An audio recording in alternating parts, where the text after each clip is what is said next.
When I opened that Bible and the note slipped to the floor, it was as if the world held its breath, leaving me alone with 7 words that shattered my heart. If she discovers the truth, kill her. Those words, scrawled in a hand I knew too well, tore through the life I'd built, transforming me from a devoted wife into a woman forged in fire. Good morning, my dears. I'm Gertrude Miller, 78 years old, and today I'm sharing a story I've carried in silence for nearly 50 years, a tale of betrayal, survival, and the quiet strength that blooms when everything else crumbles. I'm so grateful you're here, listening to my heart on the Grandma's Diary channel. If this story moves you, please hit the like button, subscribe, and share in the comments where you're watching from. Your support keeps these memories alive, and I cherish every connection we make. It was August 1969, and I was 29, living in the sleepy town of Willow Creek, Virginia, where time seemed to lag behind the chaos gripping the rest of America. The Vietnam War raged on television screens, protest songs like Fortunate Son crackled through radios, and the civil rights movement stirred whispers even in our insulated community. But in Willow Creek, life moved to the rhythm of church bells and the hum of cicadas. Our town was a patchwork of white picket fences, oak-lined streets, and secrets buried beneath polite smiles. The town square was the heart of everything, dominated by the marble courthouse where my husband sometimes had meetings, flanked by Rosie's Diner with its red vinyl booths and the smell of fresh apple pie wafting through open windows. On Saturday mornings, farmers set up stalls selling tomatoes still warm from the vine, sweet corn, and jars of honey thick as amber. Children rode their bicycles down Main Street, their laughter echoing off storefronts painted in cheerful pastels. Everyone knew everyone, which meant secrets were currency and reputation was everything. My husband, Anthony Miller, was the town's golden son, the accountant at Willow Creek Savings and Loan, always in crisp suits, his dark hair slicked back with pomade, his smile a carefully crafted mask. To everyone else, he was a pillar of integrity, balancing ledgers with precision and shaking hands at town hall meetings. Old Mr. Henderson at the hardware store would tip his hat to Anthony, saying, "That's a man you can trust with your last dollar."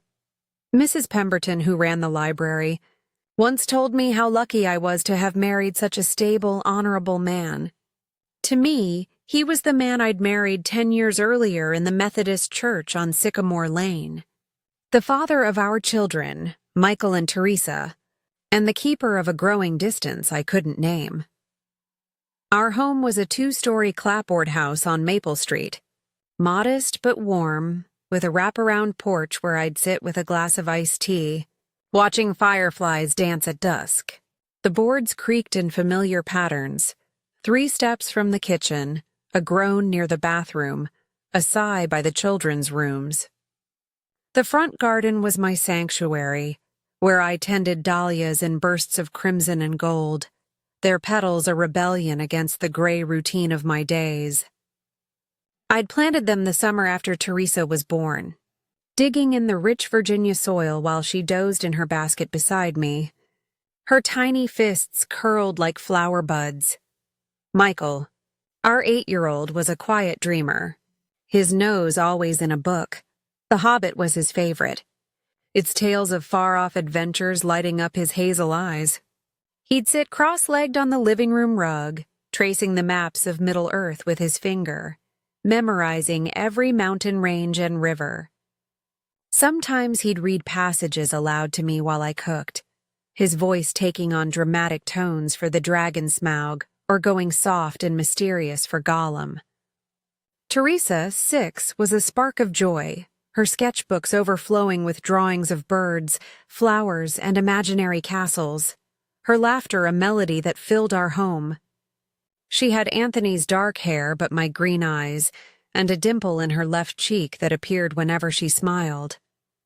I lived for them, for the moments when Michael read aloud to Teresa, or when she'd present me with a crayon masterpiece, her grin brighter than the sun, declaring, "This one's for you, Mama."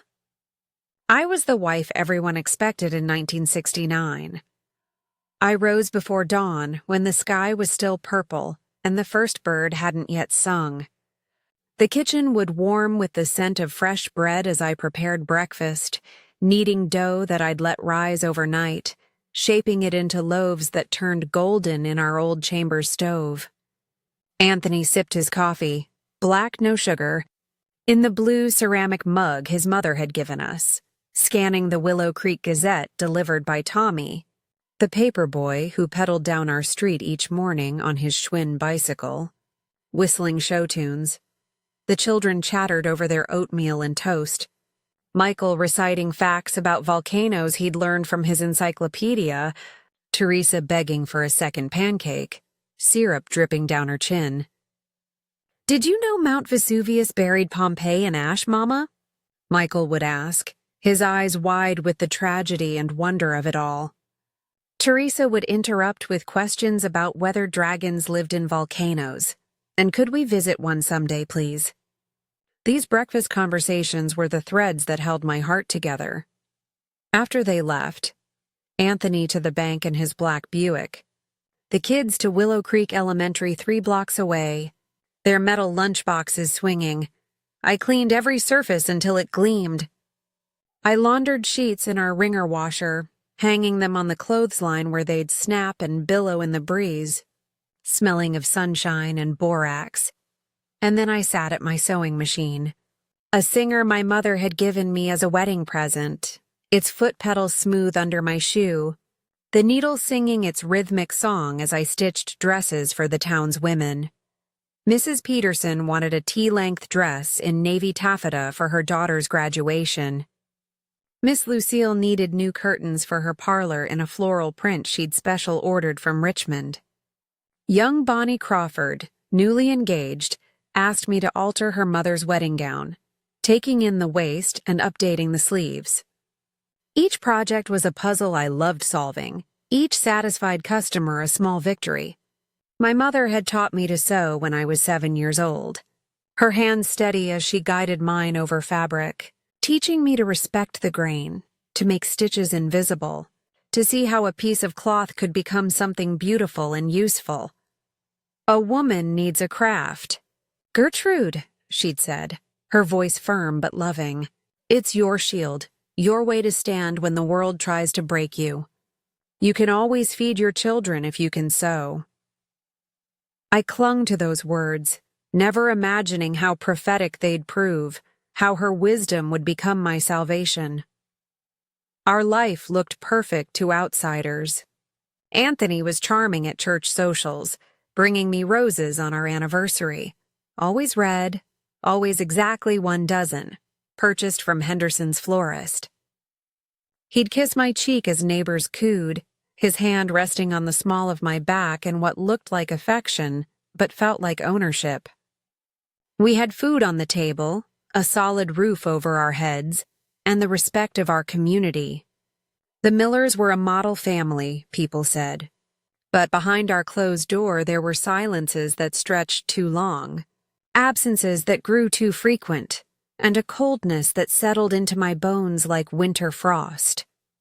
Every first Thursday of the month, like clockwork, Anthony left for bank business in Richmond. He'd pack his leather overnight bag, the one with his initials embossed in gold, and drive off in the early morning darkness, not returning until late the following evening. I'd ask, early in our marriage, where he'd been, what meetings required overnight stays, whether I could come along sometime to see the city. But his answers were sharp, his eyes colder than the winter wind. "You've got a roof over your head, Gertrude. You've got food, clothes, a washing machine most women would kill for. Don't ask for more than I'm giving you." I stopped asking, swallowing my doubts like bitter medicine, telling myself it was his way of protecting us, of keeping work separate from home. But the unease grew, a knot in my chest I couldn't untie, tightening with each passing month. His laughter, when it came, was hollow. His gaze was distant, even when he looked directly at me, as if I were a piece of furniture he'd grown accustomed to, but no longer truly saw. And late at night, I'd hear him on the phone in his office, his voice low and urgent, words muffled by the walls but carrying a tone I'd never heard him use with me. Warm, excited, alive. There were other signs, small inconsistencies I cataloged without fully understanding what they meant. Receipts for dinners too expensive for business meetings. A woman's handkerchief in his coat pocket, embroidered with initials that weren't mine. The smell of perfume, something floral and expensive, nothing like my simple lavender water, clinging to his shirt collars. A set of keys I didn't recognize on his ring. When I mentioned the handkerchief, trying to keep my voice light and curious rather than accusatory, he'd snapped, "A client left it at the bank." Stop being paranoid, Gertrude. It's unbecoming. Paranoid. Unbecoming. These words became weapons he deployed whenever I questioned anything, until I learned to keep my observations locked inside. Afraid of his anger, afraid of being made to feel foolish and small. That Sunday, August 17th, 1969, changed everything. The date is burned into my memory like a brand. It was my mother's birthday, a day that always brought a quiet ache since her passing 2 years prior from pneumonia that came on fast and took her before I could say goodbye. I'd visited her grave that morning before sunrise, placing wildflowers on the stone. Eleanor Hastings, 1911-1967, beloved mother and friend. I'd stood there in the dewy grass, talking to her as if she could hear, telling her how much I missed her wisdom, her steady presence. The children were at my mother-in-law's house for her weekly Sunday lunch, a tradition Mrs. Amelia insisted upon. She'd arrive in her powder blue Cadillac at noon sharp, the children scrambling in with excitement because she'd spoil them with molasses cookies still warm from the oven, and tales of her youth in Charleston, stories of grand balls and suitors and the time she met President Roosevelt. I was grateful for these visits, even though Amelia had a way of making subtle comments about my housekeeping or the children's manners that left me feeling inadequate. Anthony had left early, claiming urgent paperwork at the bank for a major transfer the following week. "Henderson Enterprises is moving a significant sum," he'd explained, gulping down his coffee and grabbing a piece of toast. "Edward needs me to verify all the documentation before Monday. Can't afford any mistakes with this much money." He'd kissed my forehead absently and was gone before I could respond, leaving me alone in the too-quiet house. By late morning, a migraine had crept in, the kind I'd suffered from since childhood. It started as a dull throb behind my left eye, then spread like poisoned roots through my skull, bringing with it bright, jagged spots that danced in my vision and waves of nausea that made me grip the kitchen counter for balance. I tried my mother's remedy, chamomile tea steeped in her old porcelain pot with the delicate rose pattern, the one I'd inherited and couldn't bear to use on ordinary days. I added honey from the jar Mrs. Peterson had given me, stirred it slowly, and drank it while sitting in the dim living room with the curtains drawn. But it did nothing. The pain grew worse, a vice tightening around my skull until I could barely think straight. Desperate for relief, I remembered Anthony's painkillers, strong ones he'd brought back from a New York trip, kept somewhere in his office, a room I was forbidden to enter. "A man needs a space to think. Gertrude," he'd told me early in our marriage, his tone final and brooking no argument, "a place that's his alone. You have the whole house. Let me have this one room." The office door was always closed, locked with a brass key when he was home, but left unsecured when he was away. He never imagined I'd dare cross that line. In 10 years of marriage, I'd respected his boundary, convinced that a good wife gave her husband his privacy, his space to breathe. But that day, the pain was louder than his rules, louder than my ingrained obedience. I needed those pills. My hands trembled as I pushed open the door, the hinges creaking like a warning, like the house itself was telling me to turn back. But I didn't. I couldn't. The room was dim, even in daylight, the heavy burgundy curtains drawn against the sun. It was heavy with the scent of pipe tobacco. Anthony had taken up smoking a pipe 2 years earlier, claiming it helped him think. Yellowed paper, old leather, and the sharp bite of his imported cologne. A fragrance called Aramis that he wore only on his trips to Richmond, like a secret he carried on his skin. The desk was dark mahogany, massive and imposing, its surface neat but impersonal. The leather armchair behind it was worn in places, the arms rubbed smooth by countless hours of sitting. The shelves were lined with books I doubted he'd ever read. Volumes on accounting practices, American history, a complete works of Shakespeare still in pristine condition, their spines uncracked. A leather-bound Bible sat prominently on the middle shelf, a family heirloom from his grandfather, its cover cracked from age but the pages pristine, a symbol of piety he never practiced. We attended church every Sunday, sitting in the third pew on the right. But Anthony's faith seemed performative, a necessary display for a respected accountant in a small southern town. I moved to the desk, my hands trembling as I opened the top drawer. Pens in a neat row, paper clips in a small wooden box, a letter opener with an ivory handle, and there, in the back corner, a small amber bottle with a prescription label, Anthony Miller, for severe pain, take as needed. My fingers closed around it just as a wave of dizziness hit, stronger than before, making the room tilt and spin. I grabbed the bookshelf to steady myself, and my movement dislodged a stack of books on the edge. They tumbled down, and the Bible fell with a heavy thud, its pages fanning open like wings. A folded piece of paper slipped out, fluttering to the floor at my feet like a confession, like a bomb waiting to explode. My heart pounded so hard I could hear it in my ears, a drum drowning out all other sound. I knew I should put it back, restore everything to its proper place before Anthony returned. He'd be furious if he knew I'd been in here, touching his things. His anger was a quiet storm that left me trembling.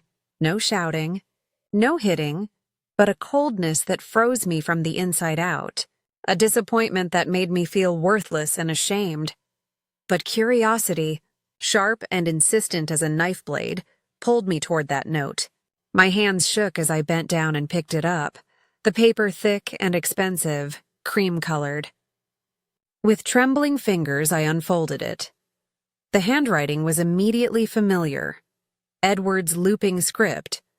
The same elegant hand that graced the Christmas cards he sent us each year, signed with warm regards, Edward and Constance. Edward Thornton, the bank manager, Anthony's best friend since high school, the godfather to our children. The man who'd stood up at our wedding, who'd bounced Michael on his knee when he was a baby, who brought Teresa a porcelain doll for her 5th birthday. 7 words stared up at me, written in black ink, underlined twice. If she discovers the truth, kill her. The world tilted. The room spun faster than the dizziness could account for.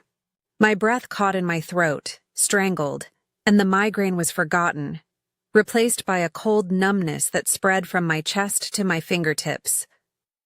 I read the words again, and again, and again, hoping I'd misunderstood, hoping the pain had scrambled my vision. But the words didn't change. If she discovers the truth, kill her. Who was she? Was it me? It had to be me. What other woman would be discovering truths about Anthony?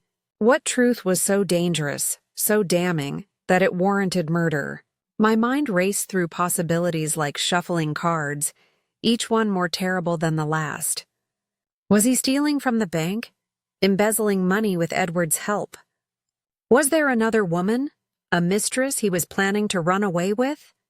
Was I the obstacle to some terrible plan? A loose end that needed to be eliminated? I thought of his monthly trips, his locked drawers, his hushed late-night phone calls. The unexplained money. We lived comfortably, but not extravagantly.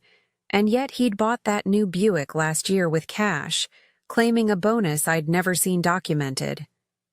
The way Edward and Anthony would stop talking when I entered the bank, their conversations cutting off mid-sentence, their smiles too quick and too bright. My hands shook so badly I nearly dropped the note. I forced myself to breathe, slow and steady, fighting the panic clawing at my throat. I had to think. I had to be smart. If I confronted Anthony about this note, if she in that sentence really was me, I could be signing my own death warrant. If I went to the police, Sheriff Daniels was Anthony's fishing buddy, they went to high school together, would they even believe me? A hysterical wife accusing her respectable husband based on a cryptic note? They'd dismiss me as paranoid, maybe even suggest I needed to see a doctor for my nerves. I was trapped, alone, and possibly in mortal danger. I forced myself to move with deliberate care. I slipped the note back into the book of Proverbs. I'd remember forever, page 127. Pressed between verses about the righteous and the wicked, and returned the Bible to its exact place on the shelf. I gathered the fallen books, stacking them precisely as they'd been. I grabbed the painkiller bottle, closed the drawer, and backed out of the office, closing the door with a soft click that sounded like a cell door locking. In the kitchen, I swallowed 2 pills with water from the tap. My hands still shaking so badly water sloshed over the rim of the glass. I collapsed on the living room couch, pulling an Afghan over myself, and pretended to rest. But my thoughts were a hurricane, destroying every assumption I'd built my life upon. When Anthony returned with the children that afternoon, their laughter filling the house like sunshine, their cheeks flushed from outdoor play at Amelia's, I made a choice. Confronting him was too dangerous. If the note meant what I feared, it could cost me my life. Instead, I'd play the perfect wife while unraveling his secrets. I'd become a detective in my own marriage, gathering evidence, preparing for whatever was coming. That night, I served pot roast with potatoes and carrots, Anthony's favorite meal. I smiled as Michael described Mrs. Amelia's garden, where she grew roses the size of saucers, and laughed at Teresa's tale of a squirrel stealing her cookie right off the porch railing. Anthony told a tired joke about a fisherman and a talking bass, and I forced a chuckle, though my heart pounded like a drum threatening to burst through my chest. Inside, I was breaking. The woman I'd been, trusting, obedient, content to stay small and safe, was dissolving like sugar in hot tea, transforming into someone new. Someone who would fight for her children, for herself, for the truth. Someone who would survive. The days that followed were a tightrope walk over an abyss. I kept the routine flawless. Breakfast at dawn with fresh squeezed orange juice and eggs however Anthony wanted them that day. Lunches packed for the children with sandwiches cut into triangles, apples polished until they shone, and little notes tucked inside telling them I loved them. House spotless, every surface dusted, every floor swept and mopped. Dinner at 6 sharp, the table set with our good china, conversation pleasant and surface level. But I became a shadow in my own home, watching Anthony with new eyes. I noticed everything now, details that had been background noise suddenly sharp and significant. How he locked his desk drawer before leaving each morning, checking it twice to make sure the key turned. How he tucked papers away when I entered a room, shuffling them into his briefcase with quick, guilty movements. How his voice dropped to a whisper on late-night calls, and how he'd hang up abruptly if I came downstairs for water. I noticed the pattern of his absences, always the first Thursday of the month, like clockwork, but also random afternoons when he'd claim a meeting ran long, arriving home with restaurant receipts for meals that cost more than we spent on groceries in a week. I noticed how he checked the mail before I could see it, sorting through envelopes at his car before coming inside, certain letters disappearing into his briefcase. Each detail was a clue, a thread in a web I was desperate to untangle. I began cataloging them in my mind like the patterns I memorized for sewing, waiting for the moment they'd form a complete picture. The morning after finding the note, I couldn't eat breakfast. My stomach was a knot of anxiety, and the smell of eggs made me nauseous. My hands shook as I buttered toast for the children, and Teresa asked if I was sick. "Just a little tired, sweetheart," I told her, kissing her forehead, breathing in her little girl smell of baby shampoo and sunshine. Mama's fine, but I wasn't fine. I was terrified. And I was angry. An anger I'd never allowed myself to feel, hot and bright and clarifying. Anthony left for the bank, his briefcase heavier than usual, banging against his leg as he walked to the car. His goodbye kiss was a cold formality, his lips barely grazing my cheek. As soon as the Buick's taillights disappeared down Maple Street, I slipped back into his office. The room felt different now, alive with menace, its secrets pulsing in the air like a heartbeat. I searched the drawer again, my movements careful and methodical, memorizing the exact placement of each item so I could restore everything perfectly. Among receipts and bank statements, all seemingly legitimate, columns of numbers that meant nothing to my untrained eye, I found a letter with a Richmond postmark, addressed to Anthony from a lawyer named Harold Grayson.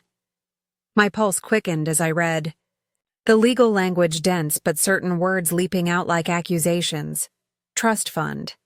Asset transfer, Marianne. Marianne. The name hit like a physical slap. I read the letter again, more carefully, my lawyer hand steadier now with the clarity of discovery. Harold Grayson was outlining a plan to transfer assets, our house, our savings, investments I didn't know we had, into a trust for Marianne Sutton of Richmond, Virginia. The letter referenced previous conversations, agreements already in place, and a timeline. As we discussed, the transfers should be complete by mid-September, after which you'll be free to proceed with your plans. Marianne Sutton. Who was she? A mistress? A partner in embezzlement? The letter suggested she was more than a passing affair. She was the destination. The future Anthony was building while I remained an obstacle in the present. My knees buckled, and I gripped the desk, the polished wood cool and solid under my palms. The truth was sinking in like stones into deep water. Anthony wasn't just hiding trips. He was hiding a double life. He was systematically moving everything we owned, everything we'd built together, to another woman. Marianne was either the she in Edward's note, another woman who might discover some deeper truth and need to be silenced, or I was, the wife who stood in the way of Anthony's escape. The bank, Edward, the monthly trips, it was all connected. A conspiracy to steal everything and leave me and the children with nothing. Or worse than nothing, leave us erased, eliminated, forgotten. I returned the letter with shaking hands, photographing it in my memory. The date, the lawyer's name, the Richmond address, every damning word. I closed the drawer and left the office, my mind already shifting from shock to strategy. Confronting him would be suicide. Edward's note was proof of their ruthlessness, their willingness to kill to protect their secret. Instead, I began to plan my escape with the same careful precision I brought to sewing. My sewing business, small but steady, was my lifeline. Over the years, I'd built a reputation for quality work and fair prices, and women from 3 counties over sometimes commissioned pieces from me. I'd kept its earnings in a separate account at a different bank in the next town, a habit Anthony had never questioned because the amounts were small. Pocket money, he'd called it dismissively, his tone suggesting it was hardly worth mentioning. But that pocket money became my survival fund. I started withdrawing cash in tiny amounts that wouldn't raise suspicion. $10 here when I cashed a check from Mrs. Peterson for her daughter's dress, $15 there after completing Miss Lucille's curtains, $20 after altering Bonnie Crawford's wedding gown. Each time I visited the bank, I'd take a little cash, explaining to the teller that I needed it for fabric supplies, for thread, for buttons. Innocent transactions that slowly built my nest egg. I hid the money in a tin box that had once held my mother's sewing needles, tucking it under a loose floorboard in the pantry behind the flour sacks where Anthony would never think to look. Every night, after everyone was asleep, I'd add that day's earnings, counting and recounting, calculating how much we'd need for bus tickets, for food, for a place to stay, until I could establish us somewhere new. I rented a post office box in the next town using money from a dress commission, driving there under the pretense of shopping for special fabric. There, I stored copies of documents I'd carefully gathered. Our birth certificates, our marriage license, the children's school records, bank statements I could access without Anthony's knowledge. I made copies at the library, telling Mrs. Pemberton I needed them for school enrollment forms, smiling through her curious questions. I memorized the bus schedules, visiting the station on errands and picking up timetables I studied at night by lamplight after the house was quiet. The 7 a.m. to Richmond ran Monday through Saturday. From Richmond, connections went to cities far away: Philadelphia, Boston, Baltimore, places large enough to disappear into, places where Anthony couldn't find us. The children were my anchor and my heartbreak. Michael and Teresa deserved a life free from their father's lies, from the violence implicit in that 7-word threat. But I couldn't tell them yet. They were too young, too trusting. Their world still painted in primary colors where fathers were heroes and families stayed together forever. Instead, I wove stories into our daily conversations, planting seeds for the future. At bedtime, I'd ask Michael what he'd do if we lived in a different town.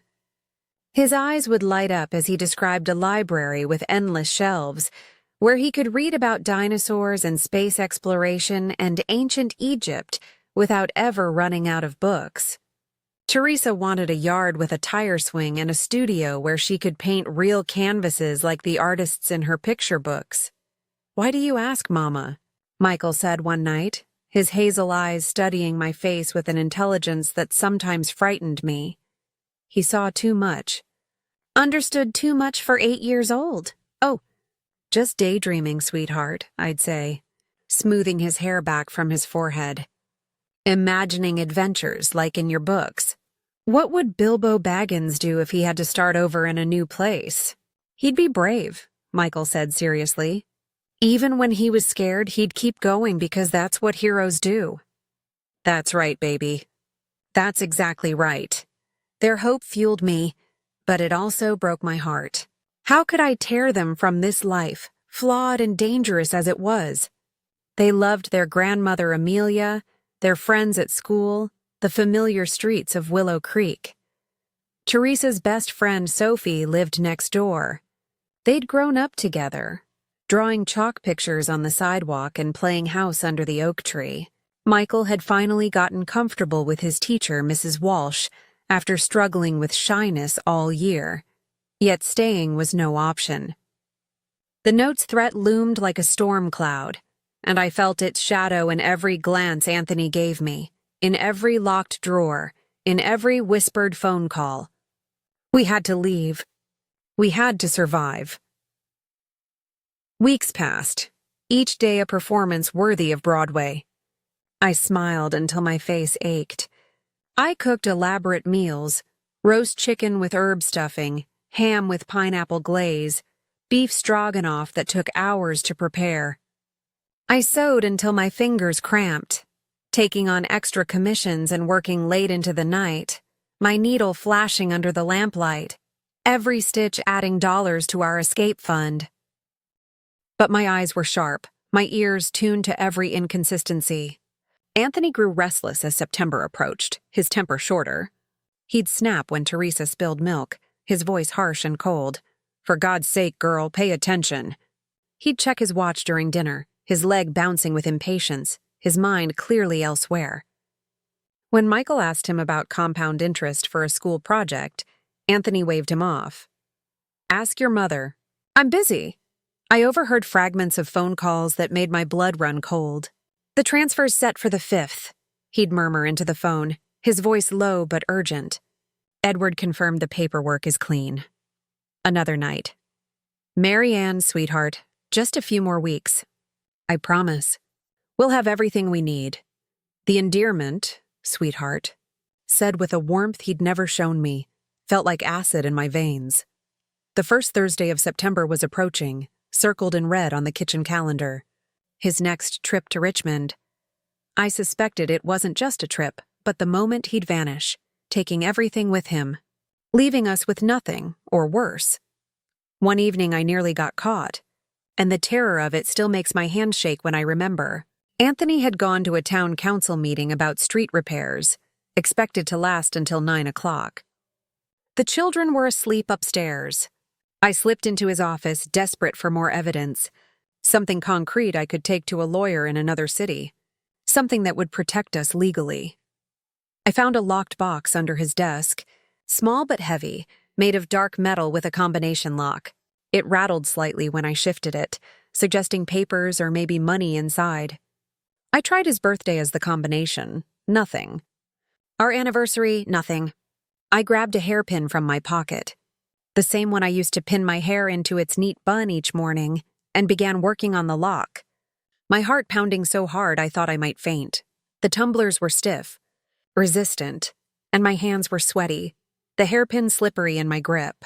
I was making progress, feeling the mechanism start to give way, when I heard the front door creak. My heart stopped. Completely stopped. He was home early. The meeting had ended early. I shoved the box back under the desk, closed the drawer, and darted out of the office, my legs trembling so badly I could barely walk. I made it to the kitchen just as Anthony appeared in the doorway, his suit jacket over his arm, his tie loosened. I grabbed a dishcloth with shaking hands, pretending I'd been cleaning, and turned to face him. "What are you doing up?" he asked, his eyes narrowing, suspicious. Those eyes that I'd once thought handsome now looked reptilian, cold and calculating. I forced a smile, willing my voice to steady. "Just tidying." "Couldn't sleep." "How was the meeting?" He stared at me, his gaze ablade, sharp and assessing. The silence stretched between us, thick and suffocating. I could feel his doubt, his suspicion, could almost hear him wondering if I'd been snooping. I kept my expression neutral, kept wiping the already clean counter with the dishcloth, kept breathing even though my lungs felt full of broken glass. Finally, he nodded. "Boring, budget talk. I'm going to bed." He turned and went upstairs, his footsteps heavy on the wooden stairs. I leaned against the counter, my legs giving out, sliding down until I was sitting on the kitchen floor, the hairpin still clutched in my hand.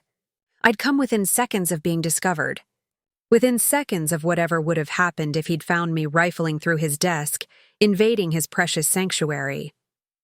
That close call hardened my resolve from steel to diamond. No more sneaking, no more risks. I had enough information.